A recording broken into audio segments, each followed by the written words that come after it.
Halo teman-teman, selamat datang di Poria Podcast Kesatria. Ketemu lagi bersama saya Mutar Alamsyah. Pada podcast kali ini saya akan memandu kalian ngobrol-ngobrol terkait dunia peternakan. By the way, tema obrolan kita kali ini adalah dari kandang petelur untuk kehidupan yang lebih makmur. Di podcast ini kita bakal ngobrol-ngobrol santai nih, dan salah satu narasumber yang mungkin kita gak banyak orang yang mengenalnya. Namun pengalamannya dalam bidang peternakan bisa kita jadikan acuan atau bisa kita jadikan motivasi. Mulai dari kehidupan kandang, peluang usaha, tantangan, hingga perannya dalam mendukung program MBG. Di balik telur yang sering kita konsumsi sehari-hari, ternyata ada proses panjang dan peluang yang besar yang bisa kita manfaatkan. Nah, hari ini kita sudah kedatangan narasumber kita nih. Langsung saja kita sambut Kang Idan Ananda Maulana. Tepuk tangan. Halo Kang, apa kabar? Baik. Enaknya dipanggil apa nih? Kang, A, Mas, atau apa gitu biar enak ngobrolnya? Aidan aja. Aidan, siap A. Lanjut untuk biar penonton pada kenal nih. Boleh kenalan dulu kepada para penonton? Untuk para penonton, perkenalkan nama saya Idan Ananda Maulana, biasa dipanggil Idan. Alamat saya di Cikundul, Kecamatan Lembersitu, Kota Sukabumi. Untuk sekarang saya bergeluti di bidang bisnis peternakan ayam petelur sama bebek petelur. Oh, baik Kang. Lanjut untuk pertanyaan yang pertama ya. Kita tuh pengen tahu gimana awal Aidan terjun ke dunia ayam petelur ini. Awal mula saya terjun ke bidang peternakan ini, sebelumnya di kampung saya itu ada peternakan besar. Kalau namanya saya lupa, pertanyaannya apa. Di situ tiba-tiba peternakan besar itu mengalami kebangkrutan karena yang punyanya itu meninggal dunia. Jadi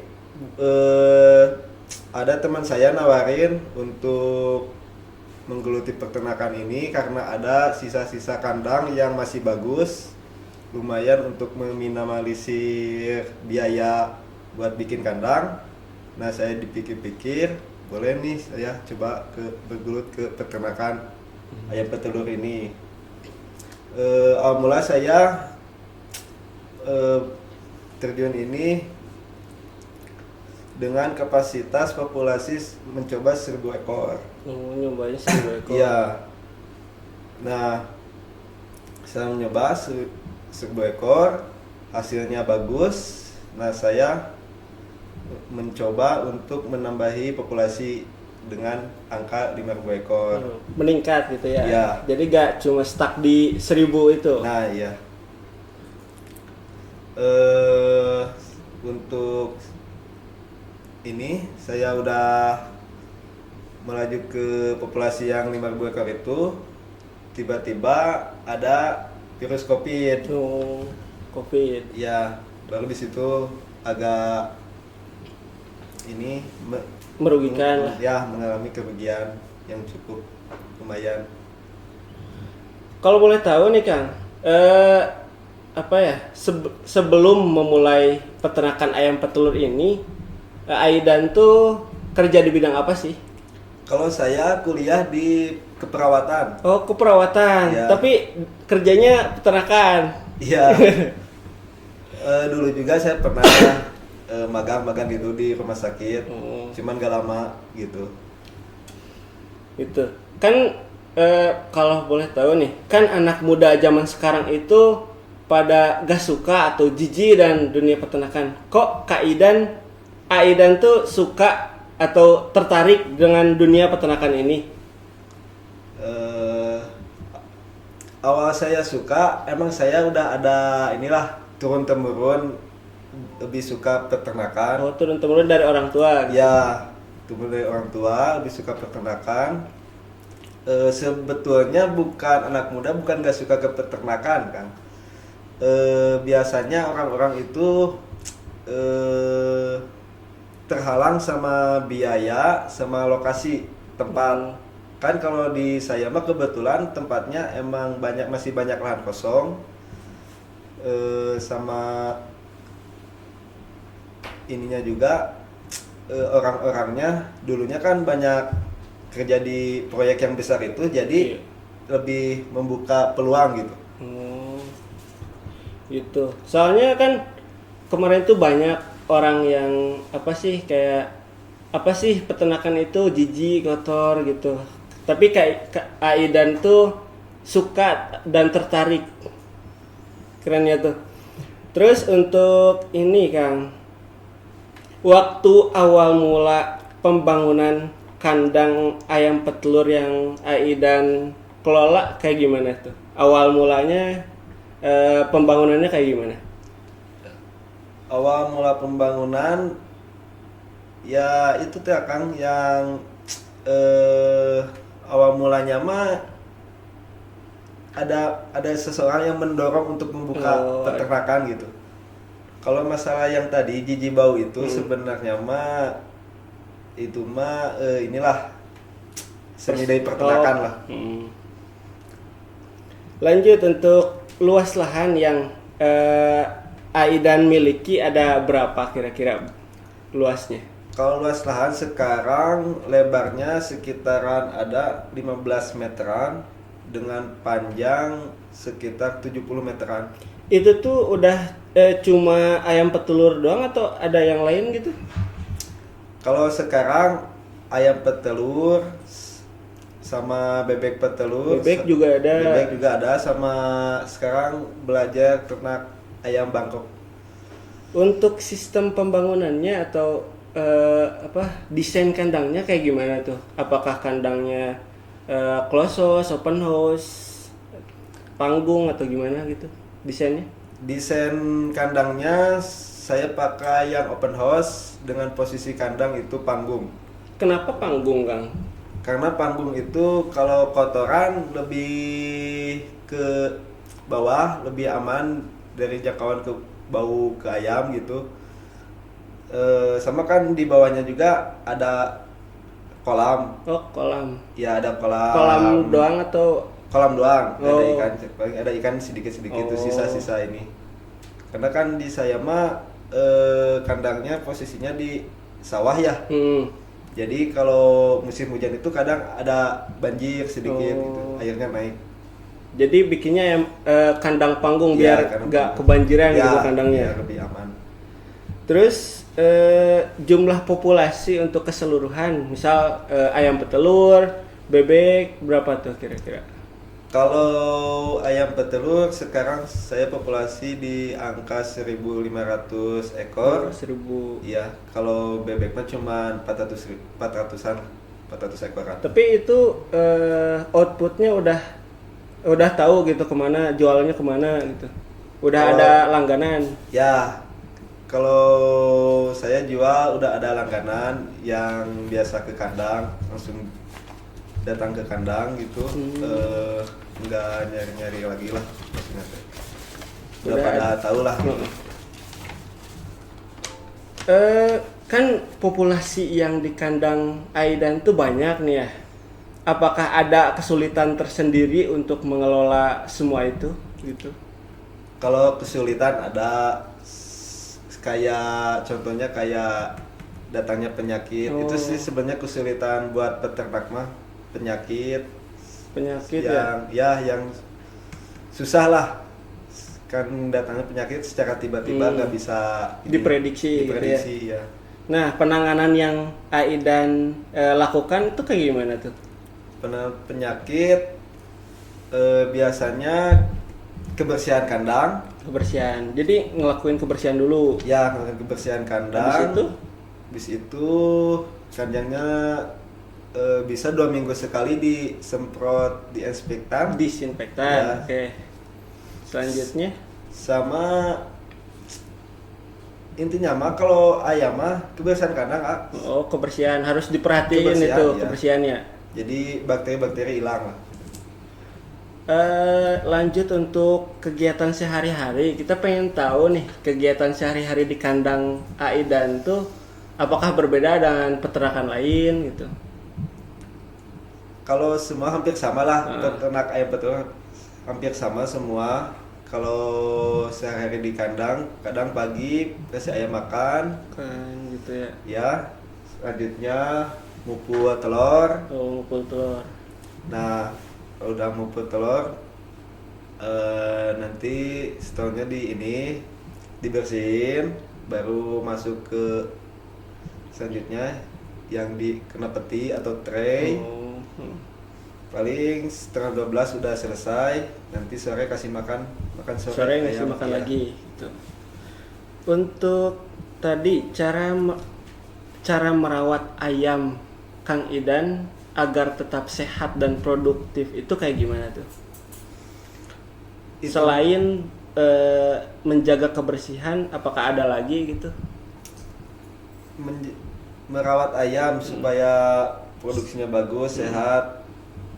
Biasanya melakukan vaksin, Oh, vaksin. kasih vitamin. Vaksin kira-kira berapa bulan sekali atau ada? Untuk ayam yang sudah produksi sebulan sekali lah. Oh, sebulan Bisa sekali. sebulan sekali. Kalau vitamin gimana? Kalau sebenarnya kalau vitamin mah bisa dilihat dari ayamnya. Oh. Kalau ayam pada sehat, nggak terlalu Nggak. sering kasih vitamin gitu. Produksi bagus, nggak usah gitu. Tapi kalau ayam yang produksinya jelek cuma beberapa, dikasih vitaminnya kayak gimana tuh? Apa dikasih langsung ke ayam yang produksinya jelek? Biasanya kalau vitamin dikasih ke air, Oh, ke air. ya buat minumnya. Nanti saya minum Oh, vitamin itu. gitu. Ya. Lanjut untuk treatment ayam yang sakit di kandang Aidan tuh kayak gimana tuh? Biar tidak penyakit itu tidak menyebar ke ayam yang lain. Kalau di kandang saya, kalau ayam sakit itu suka melakukan karantina. Oh, Di karantina. karantina ayamnya dikasih perawatannya khusus, gitu. Kasih obat-obatan yang khusus. Dipindahin gitu ya, gak disatuin Ya, sama nggak ayam disatuin, yang lain. dipindahin. Lanjut untuk ini Kang, titik terendah Kang Idan pada pemeliharaan ayam petelur pas zaman apa tuh? Terus bagaimana Aidan bisa melalui hal itu sampai saat ini? Kalau titik terendah selama menjalani peternakan ini, yaitu waktu adanya virus COVID. Oh, virus COVID. Ya. Iya. Dengan pakan naik, harga telur menurun. Menurun sampai berapa itu kira-kira? Harga telur itu menurun sampai harga di 16.000 16.000 dari per kilo. kandang. Ya, per kilo. Per kilo tuh 16.000 ya. Ya, saya itu mengalami kerugian sehari 1 juta. 1 juta? Ya, buat memenuhi si ayam itu. Oh. Tapi gak ada pengeluaran populasi gitu biar produksi tetap ini. Waktu itu mengurangi populasi ayam, waktu itu ayamnya waktu bagus, Lagi bagus. Jadi Jadi sayang, ya gitu. Nah. Nunggu berharap harga telur itu naik lagi waktu itu. Oh. Tapi naiknya tuh kapan tuh kira-kira? Naik harga telur itu dari waktu penurunan drastis itu di tiap bulannya ada kenaikan, Oh, ada kenaikan. gitu. Jadi nggak langsung naik, tapi bertahap dia naiknya gitu. Nah, kan zaman Covid itu viral tuh dengan adanya belanja online. Apakah Aidan tuh menerapkan sistem online pada penjualan di peternakan gitu? Saya kalau telur nggak melakukan sistem enggak. online, dia itu aja, paling menawarkan ke warung-warung grosir gitu. Yang terdekat aja Yang gitu terdekat ya.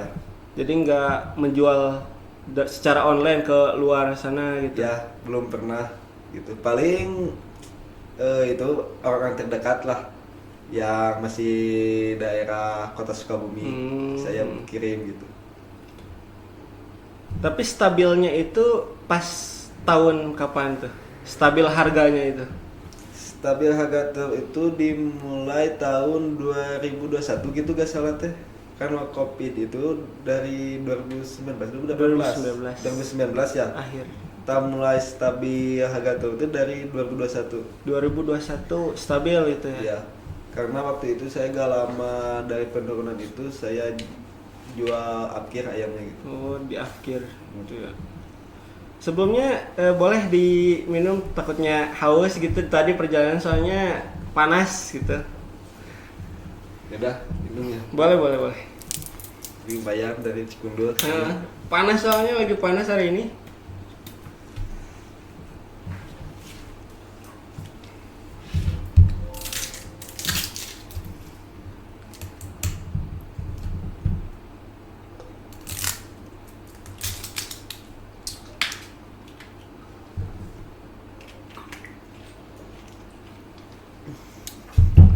Boleh dilanjutkan. Ya. Pada manajemen usahanya nih, pengen tahu biasanya faktor yang mempengaruhi kualitas sama kuantitas telur di kandang itu apa aja sih? Kalau yang mempengaruhi kualitas sama kualitas itu di faktor, maksudnya penurunan produksi atau gimana? Ya kayak si ayam ini di peternakan A, I, dan ini faktor yang bikin kualitas sama kuantitas telur naik atau turun tuh gara-gara apa? Misal gara-gara pakannya kurang atau lebih gitu. Oh, sebetulnya yang mempengaruhi penurunan produksi itu bisa jadi di cuaca. Cuaca. Ya, cuaca dingin bisa mengakibatkan penurunan produksi sama tiba-tiba mengganti pakan ayam. Oh, mengganti pakan ayam emang Iya. bisa jadi turun gitu. Bisa, soalnya kan biasanya si ayam dikasih merek ini Terus ganti merek, biasanya itu mengalami penurunan karena si ayam stres. Oh, Kecuali pergantiannya bertahap. bertahap tuh kayak gimana tuh? Bisa dicampur si pakan ayam dari merek ini 50%, dari merek ini 50%. Diaduk dulu, Oh, diaduk. baru dikasih.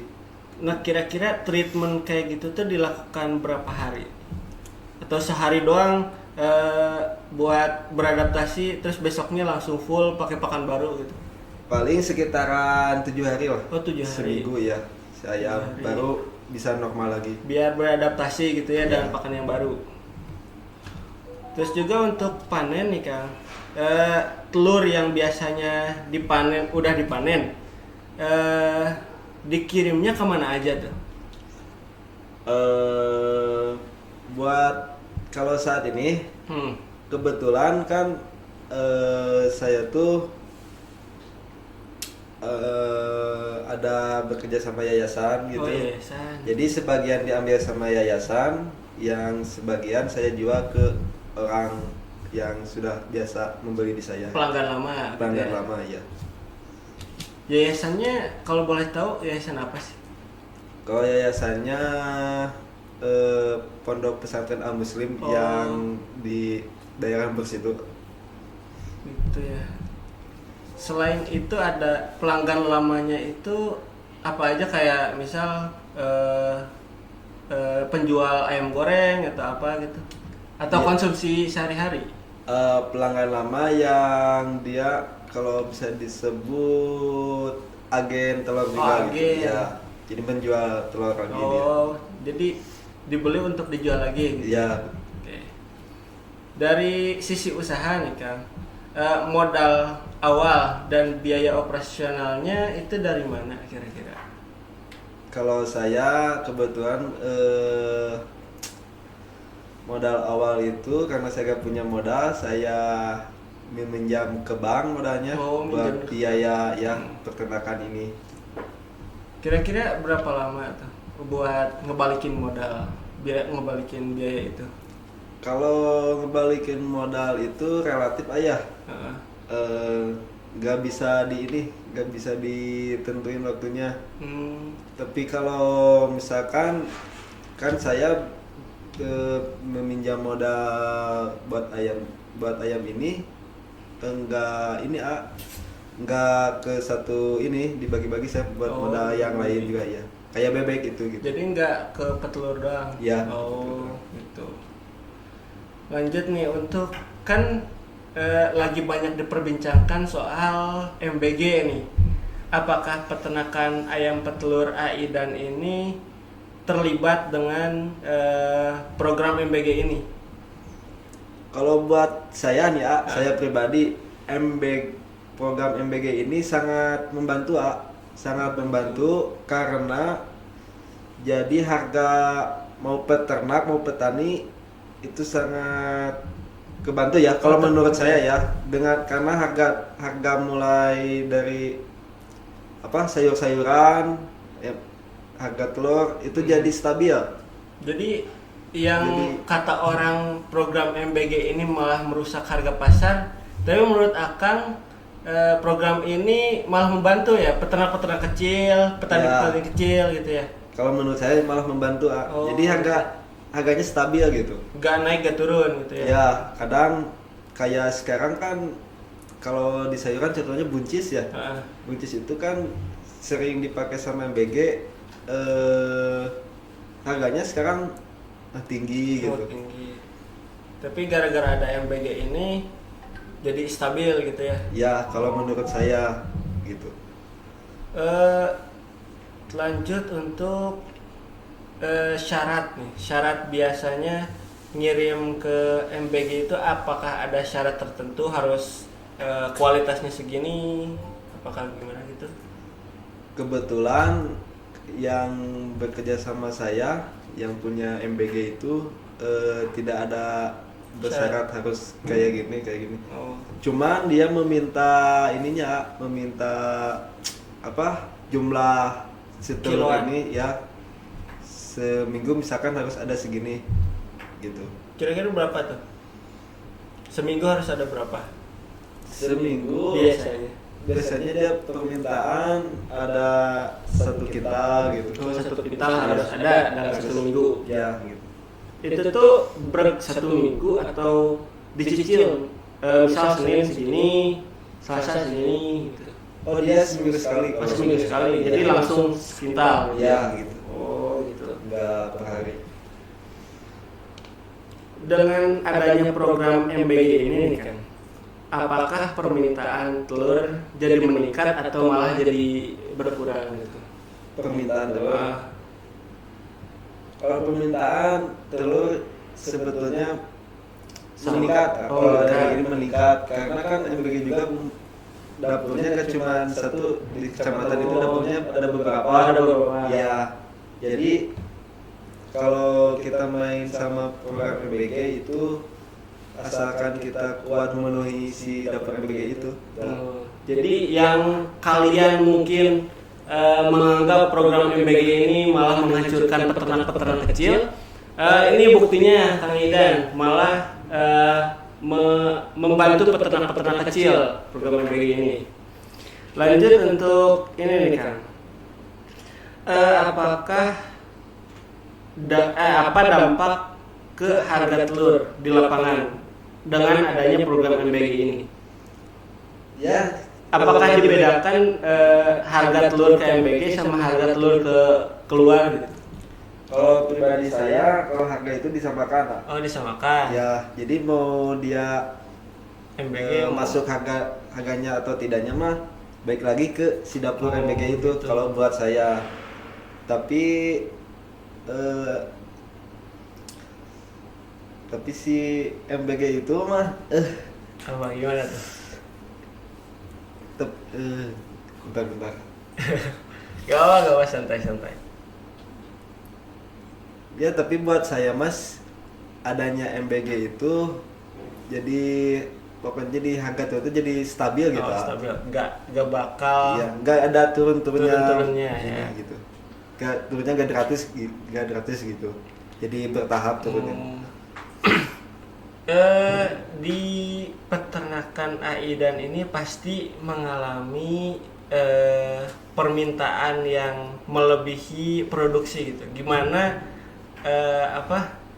apa yang dilakukan Aidan ketika permintaan telur di pasar tuh naik?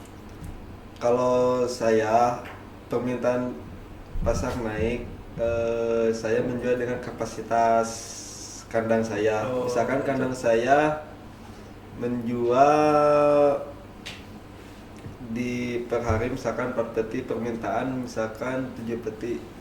Saya nggak nerima permintaan itu, yang saya mampu aja saya jualnya gitu. Aja. Jadi nggak menambah populasi gitu, biar permintaan pasar itu tercukupi gitu. Kalau yang ada aja gitu. Ya, yang ada aja. Soalnya kalau menambah populasi itu menambah biaya lagi gitu, Pak. Terus juga tantangan nih. Berbicara tantangan yang paling terasa selain gara-gara tadi Covid, apakah ada lagi gitu di peternakan Aidan? Kalau ancaman buat peternakan itu dengan skala kematian yang besar. Selain Covid. Tapi pernah gak kematiannya sampai 50% populasi gitu? Enggak. Itu mah paling sehari kadang 5 ekor. Gitu kan lumayan gitu kalau buat ayam petelur. Terus juga apakah di kandang Aidan ini selalu siap secara produksi untuk memenuhi kebutuhan skala besar MBG? Apakah pernah nih kekurangan telur di kandang tuh gara-gara produksinya rendah? Nah, kalau permintaan MBG dengan skala besar, kadang saya gak saya terima permintaannya. Karena kan saya juga harus memperhatikan pelanggan yang udah lama gitu. Kalau sekarang saya kasihin ke MBG semua, nanti pelanggan yang sudah lama nanti bisa kecewa gitu. Oh gitu, Kang. Baik. Jadi itu mah sesuai. Kalau misalkan saya bisa masuk di 50 kilo misalkan, ya saya segitu aja kasih ke MBG-nya 50 kilo. Yang ada aja ya. Ya. Lanjut untuk apa ya? Gini deh. Tolong apa ya? Saya minta tips and tricks dari Aidan dalam beternak ayam petelur ini. Soalnya kan ada yang mau mulai tapi gak tahu langkah pertamanya itu kayak gimana. Langkah awal mau menjalani peternakan ayam petelur itu yang satu bikin kandang ya, itu pasti bikin kandang. Yang kedua pilih ayamnya yang bagus, karena banyak yang memulai peternakan ayam petelur ini dengan ayam yang kurang bagus. Jadi lihat bibitnya dulu ya. Nah, iya. Sebelum memulai. Kenapa gitu? Kebanyakan yang peternak yang baru itu mulai ada kerugian karena kan telurnya gak maksimal, produksinya, jadi gak seimbang beri pakan sama hasil si telur itu gitu. Jadi dari awal tuh yang pertama tuh harus diperhatiin tuh bibitnya harus bagus. Nah, iya. Yang kedua tadi? Yang kedua itu kandangnya. Yang steril gitu. Oh, harus steril. Lanjut apa ada lagi? Buat awal mah buat mulai peternakan mah itu aja. Yang penting beli ayamnya yang benar-benar bagus aja gitu. Biar si produksinya bagus gitu. Nih buat teman-teman kalau mau memulai peternakan ayam petelur harus pinter-pinter nyari bibitnya. Yang kedua desain atau kandangnya itu harus steril gitu ya, harus bersih. Mungkin terima kasih udah datang di podcast ini. Kurang lebihnya saya minta maaf pada A apabila saya ada salah-salah kata gitu ya. Iya. Mungkin untuk penonton, terima kasih udah nonton. Mungkin cukup sekian dari saya. Mohon maaf bila ada kesalahan. Jangan lupa like, comment. Thank you for watching and bye bye.